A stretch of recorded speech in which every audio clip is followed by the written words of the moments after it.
আরে তোমাকে দাঁড়াতে বলছি না? আরে তোমাকে দাঁড়াতে বললাম না? তোমাকে কখন থেকে ডেকে যাচ্ছি, তুমি শুনতে পাচ্ছ না?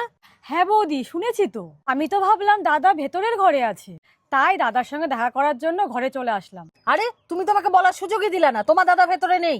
দাদা বাড়িতে নেই? দাদা তো আমাকে আজকে সকালেই ফোন করে বললো দাদা বাড়িতে থাকবে। আরে তোমার দাদার কিছু মনে থাকে নাকি? হয়তোবা তোমাকে ফোন করে বলেছে, নিজেই ভুলে গেছে। দাদা আমাকে আসতে বলে নিজেই ভুলে গেল। তাহলে বৌদি এখন আমি কি করব? তাহলে তুমি এখন কি করবা? আচ্ছা, তুমি শহরে এসছো কখন? বৌদি এইমাত্রই আসলাম, এসে তোমাদের বাড়িতে আসলাম। আরে এখনো তো গ্রামে ফিরে যাওয়ার সময় আছে, আর বেশি রাত করলে না বাস পাবা না। বৌদি এখনই তো আসলাম, এখনই ফিরে যাব? তা যাবা না?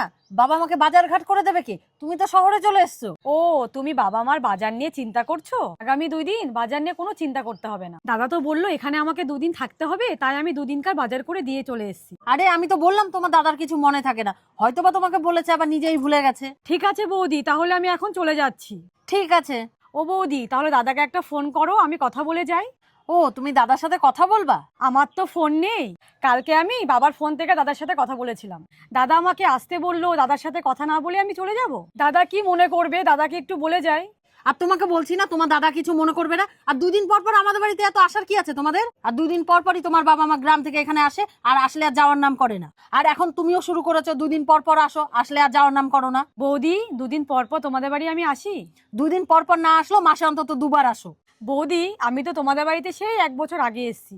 ঠিক আছে বৌদি, আমি আসলে যখন তোমার এত সমস্যা, তোমাদের বাড়িতে আমি আর আসবো না। এরপরে আসলে দাদার সাথে বাইরেই দেখা করে নেব। সেটা করলেই তো ভালো হতো, বাড়িতে এসে কথা বলার কি কোনো দরকার ছিল? ঠিক আছে বৌদি, আমি চলে যাচ্ছি। কি ব্যাপার, এখানে কি হয়েছে? দাদা তুই বাড়িতে আছিস? হ্যাঁ আমি বাড়িতে, তো সারাদিন আমি বাড়িতে। তোকে তো আমি সকাল সকাল বাড়িতে আসতে বলেছিলাম, তুইও তো দেরি করলি কেন? আমি তো সকাল সকালই এসেছিলাম, কিন্তু বৌদি বলল। আরে আমি তো বললাম এত দূর থেকে এসছো, একটু বসো, শরবত খাও। তো সর্বদা করে করে দাও নি, দেখছি না তো। আরে করতেই তো যাচ্ছিলাম, কিন্তু ঝুমাকে জিজ্ঞাসা করছিলাম বাবা মা কেমন আছে। ও, খোঁজ নিচ্ছিলা? তাহলে বলো তো বাবা মা কেমন আছে। হ্যাঁ, আমি তোকে জিজ্ঞেস করেছিলাম বাবা মা কেমন আছে, তা তুমি বলো। বাবা মা কেমন আছে? ভালো আছে, অনেক ভালো আছে। আচ্ছা, মা বাবা ভালো আছে। ও আচ্ছা, ঠিক আছে, তোমরা একটু দাঁড়াও, আমি শরবত নিয়ে আসি। দাঁড়াও, কোথায় যাচ্ছ? আর একটু খোঁজ খবর নিয়ে যাও। আমার বাবা মা শহরে আসলে যাওয়ারই তো নাম করে না, চিকিৎসার নাম করে থেকে যায়, যাওয়ার তো নামই যায় না, তাই না? কি হলো, কথা বলছো না কেন?